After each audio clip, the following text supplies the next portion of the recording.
Hello students, आज की class से बच्चों हम स्टडी करने जा रहे हैं हमारा next topic that is activation energy. ठीक है, एक्टिवेशन एनर्जी क्या होती है बच्चों? एक्टिवेशन एनर्जी को समझने के लिए सबसे पहले हम एक डायग्राम ड्रॉ करेंगे और उसकी हेल्प से हम समझेंगे what do you mean by activation energy. ठीक है, तो बच्चों देखो, अगर सपोज करो हमारे पास एक डायग्राम हमने बनाया है। डायग्राम क्या है बच्चों? देखो, कोई भी रिएक्शन होती है, रिएक्शन के ड्यूरिंग क्या होता है? ठीक है, a reactant changes into product. ठीक है बच्चों, तो देखो रिएक्टेंट प्रोडक्ट में चेंज होता है, पर रिएक्टेंट को प्रोडक्ट में चेंज होने के लिए एक स्पेसिफाई अमाउंट एनर्जी का रिक्वायर्ड होता है। ठीक है, और उसे हम क्या कहते हैं बच्चों? Threshold energy. ठीक है, किसी भी रिएक्टेंट को प्रोडक्ट में कन्वर्ट होने के लिए एक specified amount of energy required होता है, उसे हम क्या कहते हैं? रिएक्टेंट, उसे हम क्या कहते हैं? Threshold energy. ठीक है, तो बच्चों ऐसा नहीं होता कि हमारे पास जो रिएक्टेंट है वो डायरेक्टली किस में कन्वर्ट हो जाते हैं? प्रोडक्ट में कन्वर्ट हो जाते हैं। फॉर एग्जांपल बच्चों, हमने माना कि जो एनर्जी ऑफ रिएक्टेंट थी वो इतनी थी। ठीक है, तो हमने वाई एक्सिस पर क्या लिया बच्चों? एनर्जी, और एक्स एक्सिस पर हमने लिए रिएक्शन कोऑर्डिनेट। रिएक्शन कोऑर्डिनेट मतलब रिएक्शन कैसे हो रही है वो हमने लिया यहाँ पर रिएक्शन कोऑर्डिनेट। अब देखो, सपोज करो ये क्या है आपके पास? Energy of reactant. अब बच्चों एनर्जी ऑफ रिएक्टेंट, और ये किस में कन्वर्ट हो रहा है? ऐसे प्रोडक्ट में कन्वर्ट हो रहा है। फॉर एग्जांपल यहाँ पे क्या बन रहे हैं? प्रोडक्ट। तो ये है बच्चों आपके पास एनर्जी ऑफ प्रोडक्ट, और ये है एनर्जी ऑफ रिएक्टेंट। तो देखो बच्चों, रिएक्टेंट को प्रोडक्ट में कन्वर्ट होने के लिए एक बैरियर को क्रॉस करना पड़ेगा। ठीक है, रिएक्टेंट को प्रोडक्ट में कन्वर्ट होने के लिए इस बैरियर को क्रॉस करना पड़ेगा। ठीक है, तो बच्चों यहाँ पर, ठीक है, तो इसका मतलब इतनी जो एनर्जी है, ठीक है, this amount of energy is called threshold energy. तो मतलब बच्चों रिएक्टेंट को प्रोडक्ट में चेंज होने के लिए मिनिमम कितनी एनर्जी चाहिए? यहाँ तक की एनर्जी चाहिए। ठीक है, मतलब this amount of energy is required. ठीक है, यहाँ से रिएक्शन कोऑर्डिनेट से लेकर बच्चों इस पॉइंट की कोरिस्पॉन्डिंग जो एनर्जी रिक्वायर्ड होगी उसे हम क्या कहेंगे? Threshold energy. ठीक है, तो ये क्या होगी हमारे पास? Threshold energy. अभी हमने एक्टिवेशन एनर्जी की बात नहीं की है। ठीक है, तो थ्रेशोल्ड एनर्जी क्या होती है बच्चों? Minimum energy required for conversion of reactant into product. Minimum energy required for changing reactant into product is called threshold energy. ठीक है, तो बच्चों ये हमारे पास क्या होगी? Threshold energy. इसे तो हम कहेंगे थ्रेशोल्ड एनर्जी, बट हमें क्या समझना है? Activation energy. ठीक है, तो पहले एक टर्म हमें क्लियर हुई किसके बारे में? थ्रेशोल्ड एनर्जी के बारे में। ठीक है, अब बच्चों हमारे पास नेक्स्ट टर्म एक्टिवेशन एनर्जी हमारे पास क्या होगी? एक्टिवेशन एनर्जी होगी बच्चों हमारे पास, अब देखो यहाँ से लेके यहाँ तक एनर्जी आपको चाहिए, थ्रेशोल्ड एनर्जी। अब बच्चों रिएक्टेंट के पास इनिशियली इतना अमाउंट तो है एनर्जी का, इतना अमाउंट तो रिएक्टेंट के पास है ना। ठीक है, क्योंकि रिएक्टेंट की एनर्जी इतनी है, चाहिए कितनी? इतनी। This amount of energy is required. अब उसमें से इतनी है तो मतलब एक्स्ट्रा अमाउंट कितना एनर्जी का रिक्वायर्ड है? This amount of energy is required. तो बच्चों ये जो एक्स्ट्रा अमाउंट ऑफ एनर्जी होता है उसे ही हम क्या बोलते हैं? Activation energy. तो मीन्स एक्टिवेशन एनर्जी क्या होती है आपके पास? It is the subtraction. ठीक है, आप सब्ट्रैक्शन भी बोल सकते हो। ठीक है, it is the difference between threshold energy and kinetic energy of reactant. तो ये काइनेटिक एनर्जी की वजह से हुई रिएक्टेंट की। ठीक है, तो आपके पास एक्टिवेशन एनर्जी को हम क्या लिख सकते हैं? It is equal to the difference between threshold energy and the energy of reactant. तो उसके बीच में जो डिफरेंस होगा आप उसे क्या कहोगे? एक्टिवेशन एनर्जी कहोगे। ठीक है, तो बच्चों एक्टिवेशन एनर्जी क्या बनी? The extra amount of energy. ठीक है, हम डिफाइन कर लेते हैं एक्टिवेशन एनर्जी को। अभी इसके बाद हम इसके लिए वो भी सीखेंगे बच्चों कि कौन सा फास्ट स्टेप होगा, कौन सा स्लो स्टेप होगा। अगर हमारे पास एक रिएक्शन 2 स्टेप रिएक्शन होगी तब। तो एक्टिवेशन एनर्जी होता है बच्चों हमारे पास the extra amount of energy required, the extra amount of energy required for conversion of, ठीक है, for conversion of reactant into product, 4 conversion of reactant into product, और क्या कह सकते हो बच्चों आप, the energy absorbed by the reactant molecule so that their energy become equal to threshold value. ठीक है, reactant into product, और you can say that, or the energy of reactant becomes equal to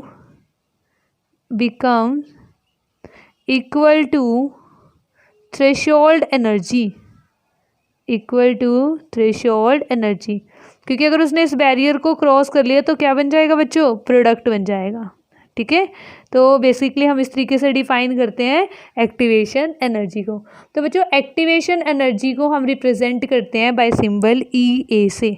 तो EA क्या हुआ बच्चों, threshold energy minus difference हो गया ना आपके पास, हम इसको कहते हैं कि सब्ट्रैक्ट कर देते हैं, threshold energy minus average energy of reactant. आप डायरेक्ट लिखो एनर्जी ऑफ रिएक्टेंट। ठीक है, तो इसके बीच के डिफरेंस को बच्चों हम क्या कहेंगे, एक्टिवेशन एनर्जी। तो सबसे पहले तो बच्चों आपको यही कंसेप्ट क्लियर होना चाहिए कि एक्टिवेशन एनर्जी इन एक्चुअल में होता क्या है। ठीक है, उसके बाद हम बात करते हैं बच्चों, देखो अगर हमारे पास एक्टिवेशन एनर्जी का अमाउंट किसी भी रिएक्शन के लिए ज़्यादा होगा तो उसको ज़्यादा टाइम लगेगा रिएक्शन को होने में, क्योंकि उसको ज़्यादा एनर्जी एब्जॉर्ब करनी पड़ेगी। तो इसलिए उस रिएक्शन का रेट क्या होगा, स्लो। और जिसके लिए less amount of activation energy is required होगा तो बच्चों उसके लिए क्या होगा, आपके पास वो रिएक्शन क्या होगी, फास्ट। ठीक है, तो इस तरीके से ये अफेक्ट करती है, रेट ऑफ रिएक्शन को भी अफेक्ट करती है। ठीक है, अब बच्चों हम बात करते हैं एक्सोथर्मिक एंडोथर्मिक रिएक्शंस की। ठीक है, तो देखो कैसे ये एक्सोथर्मिक और कैसे एंडोथर्मिक रिएक्शन में एक्टिवेशन एनर्जी क्या सेम होती है, डिफरेंट होती है, और हम कैसे इसको प्लॉट कर सकते हैं, ये चीज़ हम सीखते हैं बच्चों। अब देखो यही वाला जो ग्राफ है बच्चों, ये किसके लिए है, ये एक्सोथर्मिक रिएक्शन के लिए या एंडोथर्मिक के लिए। आप कहोगे हमें कैसे पता चलेगा, तो देखो बच्चों यहाँ पे प्रोडक्ट की एनर्जी ज़्यादा है और रिएक्टेंट की एनर्जी कम है, तो डेल्टा एच बच्चों इस केस में क्या आएगा, energy of product minus energy of reactant. तो देखो प्रोडक्ट की एनर्जी कितनी है, ज़्यादा है, और रिएक्टेंट की एनर्जी लेस है, तो बच्चों डेल्टा एच क्या आएगा, पॉजिटिव। जब डेल्टा एच पॉजिटिव होता है तो इसका मतलब ये ग्राफ किसके लिए बच्चों, फॉर एंडोथर्मिक रिएक्शन के लिए। ठीक है, this plot is for endothermic reactions. ठीक है, अब अगर आपके पास प्लॉट कुछ इस टाइप का हो, ठीक है, जैसे हम ये बनाते हैं बच्चों, ऐसे प्लॉट बनाया हमने। ठीक है, यहाँ पर वही एनर्जी और यहाँ पर बच्चों रिएक्शन कोऑर्डिनेट, यहाँ पर क्या है, रिएक्शन कोऑर्डिनेट। ओके, उसके बाद अगर हमारे पास प्लॉट कुछ इस टाइप का है, लाइक दिस, सपोज करो ये आपके पास एनर्जी ऑफ रिएक्टेंट, ठीक है, ये, और ये है बच्चों एनर्जी ऑफ प्रोडक्ट। अब देखो यहाँ पर अगर आप डेल्टा एच फाइंड आउट करोगे, डेल्टा एच क्या होता है बच्चों, एनर्जी ऑफ रिएक्टेंट और एनर्जी ऑफ प्रोडक्ट के बीच का डिफरेंस, इसे हम क्या कहते हैं, डेल्टा एच। जैसे यहाँ पर क्या था, यहाँ पर ये अमाउंट आपके पास क्या था, delta H, only this amount is equal to delta H. तो देखो इसके लिए डेल्टा एच क्या होगा, energy of product minus energy of reactant. तो देखो प्रोडक्ट की एनर्जी कम, रिएक्टेंट की एनर्जी ज़्यादा, तो बच्चों डेल्टा एच की वैल्यू क्या आएगी, नेगेटिव। इसका मतलब ये रिएक्शन क्या होगी, exothermic reaction, exothermic in nature. ठीक है, तो ये हो जाएगी। तो मतलब ये प्लॉट, आप इस प्लॉट से आप ये भी बता सकते हो रिएक्शन का नेचर क्या है, ये एक्सोथर्मिक है या एंडोथर्मिक है। अब दूसरी बात है बच्चों कि इसमें एक्टिवेशन एनर्जी क्या होगी। देखो मैंने आपको क्या बताया कि आपके पास जो थ्रेशोल्ड एनर्जी है, ठीक है, उसमें से रिएक्टेंट की एनर्जी और थ्रेशोल्ड एनर्जी के डिफरेंस को हम क्या कहते हैं, एक्टिवेशन एनर्जी। तो देखो बच्चों इस रिएक्शन के लिए यहाँ से लेकर यहाँ तक आपके पास क्या होगी, थ्रेशोल्ड एनर्जी होगी, ये क्या होगी, ET, मतलब थ्रेशोल्ड एनर्जी। अब देखो इतनी एनर्जी मॉलिक्यूल के पास है, रिएक्टेंट के पास है, तो उसे कितनी अमाउंट ऑफ एनर्जी चाहिए, this amount of energy is required. ठीक है, ये रिएक्टेंट की एनर्जी और थ्रेशोल्ड एनर्जी। ठीक है, तो इसके बीच का डिफरेंस तो ये हुआ ना, इन दोनों का डिफरेंस तो ये आया, तो ये क्या होगी इस केस में, एक्टिवेशन एनर्जी। ठीक है। तो आप अगर हमारे पास कोई भी रिएक्शन में इस तरीके से कोई प्लॉट हमें गिवन हो और हमें बताना हो कि इसमें से एक्टिवेशन एनर्जी कौन सी है, तो हम इस चीज़ को इस तरीके से फाइंड आउट कर सकते हैं। एक्टिवेशन एनर्जी क्या होता है?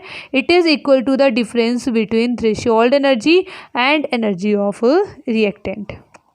ओके स्टूडेंट्स, उसके बाद बच्चों हम बात करते हैं टू स्टेप रिएक्शन की, कि हमारे पास अगर कोई टू स्टेप रिएक्शन है और उसमें हमें ये चीज़ फाइंड आउट करनी हो कि फर्स्ट रिएक्शन हमारे पास फर्स्ट स्टेप स्लो स्टेप होगा या सेकंड स्टेप हमारे पास स्लो स्टेप होगा, तो बच्चों वो हम कैसे फाइंड आउट कर सकते हैं? तो बच्चों देखो, इस तरीके से आपको फाइंड आउट करना है आपके पास रिएक्शंस को। बहुत ही ईजी है, पर इसे ध्यान से समझना बच्चों कि कैसे हम इसको फाइंड आउट करते हैं। तो देखो, इस तरीके से हम फाइंड आउट करेंगे।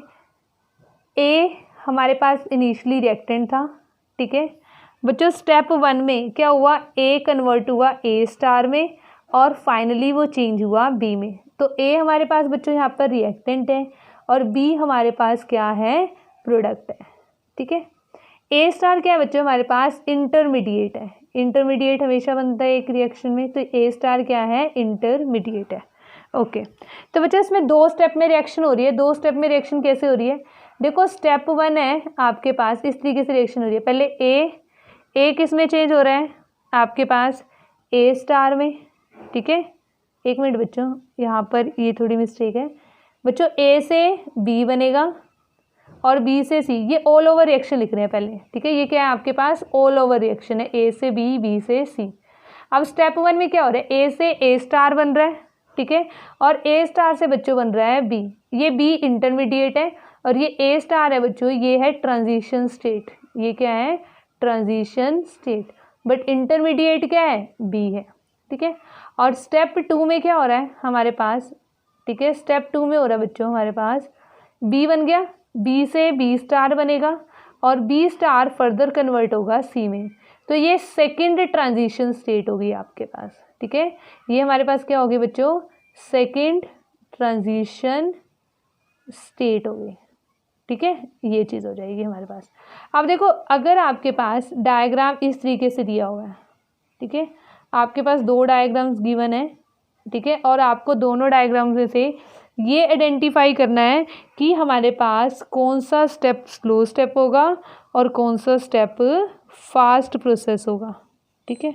सबसे पहले ये, तो देखो बच्चों, ये रिएक्टेंट है ए और ये है प्रोडक्ट सी और ये है इंटरमीडिएट बी। यहाँ पे बनेगा बच्चों ए स्टार और यहाँ पे बनेगा बी स्टार, ठीक है, इस तरीके से। और दूसरा हमें ग्राफ गिवन है इस तरीके से, ठीक है, लाइक दैट,